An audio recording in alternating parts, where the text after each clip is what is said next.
I hope कि आप सब अच्छे होंगे और आपकी जो ट्रेडिंग इन्वेस्टिंग जर्नी है वो भी अच्छी चल रही होगी। तो आज क्या हुआ था, आज मार्केट में हुआ था गैप अप। और जब भी मार्केट में कोई बड़ा गैप अप होता है या गैप डाउन होता है, then you should have to wait. ठीक है, क्या वेट करना होता है कि या तो वो हाई को ब्रेक करे या तो लो को ब्रेक करे। अगर दोनों में से कुछ नहीं होता है तो मोस्टली मार्केट का हाल ऐसा होता है जैसा आज था।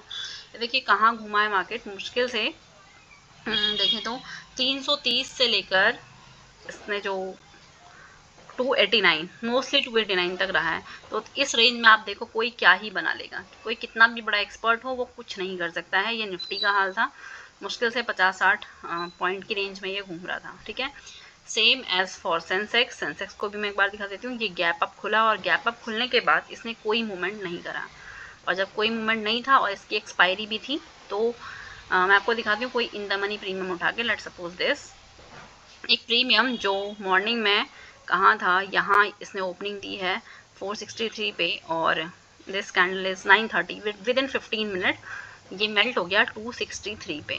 तो ये चीज़ें आपको समझनी है कि एक्सपायरी वाले दिन प्रीमियम जो है बहुत ही जल्दी मेल्ट हो जाते हैं। It's like ice. ठीक है, जैसा आइस मेल्ट होती है ना, उससे भी ज़्यादा स्पीड प्रीमियम मेल्ट होने की रहती है। तो ये सब चीज़ें आपको ध्यान में रखनी है और अकॉर्डिंगली प्ले करना है। ध्यान में रखना है कि अगर गैप अप हो गया है या गैप डाउन हो गया है तो वहाँ पर गैप अप को चेज करने की कोशिश नहीं करनी है अंटिल कि वो जो फर्स्ट कैंडल होता है उसका हाई ब्रेक ना कर दे, तो अपॉर्चुनिटी मुश्किल ही मिलती है। और डाउन साइड के लिए क्या देखते हैं, डाउन साइड के लिए देखते हैं कि जो फर्स्ट कैंडल है उसका लो ब्रेक ना करे, तब तक कोई अपॉर्चुनिटी मुश्किल ही मिलती है। तो इन चीज़ों को थोड़ा थोड़ा आप सीखते हुए चलेंगे, अपने ध्यान में रखेंगे तो आपकी ट्रेडिंग इम्प्रूव हो जाएगी।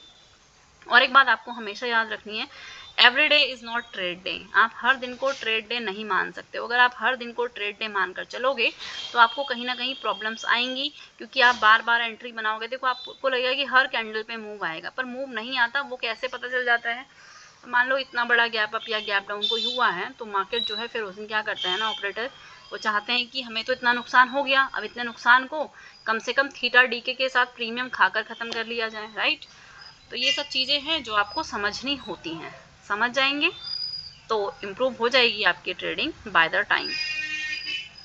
अगर वीडियो समझ में आई है, अच्छी लगी है तो लाइक कर दीजिए। अब कल के लिए क्या हो सकता है, कल के लिए देखिए डाउन साइड के लिए कोई ऐसी न्यूज़ आ जाए तो एक अलग बात है, अदरवाइज़ तो डाउन का कोई सिनेरियो नहीं दिख रहा है।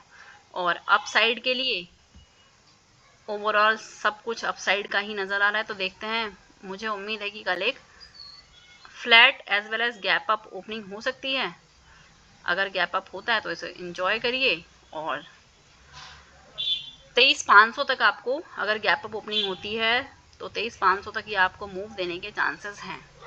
आपने देखा था लास्ट टाइम क्या हुआ था, 23,800 के करीब से, मतलब 23,770 के करीब से ये जो है मार्केट डाउन आया था। मैं आपको ज़रा पिछला दिखा देती हूँ डे चार्ट पे। ठीक है, कहाँ से निफ्टी ने नीचे वापस आना शुरू किया था, इसने वापस आना शुरू किया था ये दिस हाँ 23,798, 23,841 कह लो। ठीक है, यहाँ से वापस आना शुरू किया था।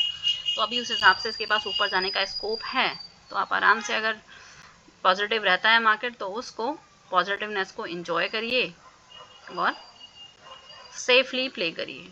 वीडियो अच्छी लगी हो तो लाइक शेयर और सब्सक्राइब कर दीजिए, सो दैट कि आपको ऐसे इन्फॉर्मेटिव वीडियोस मिलते ही रहें। Thank you very much.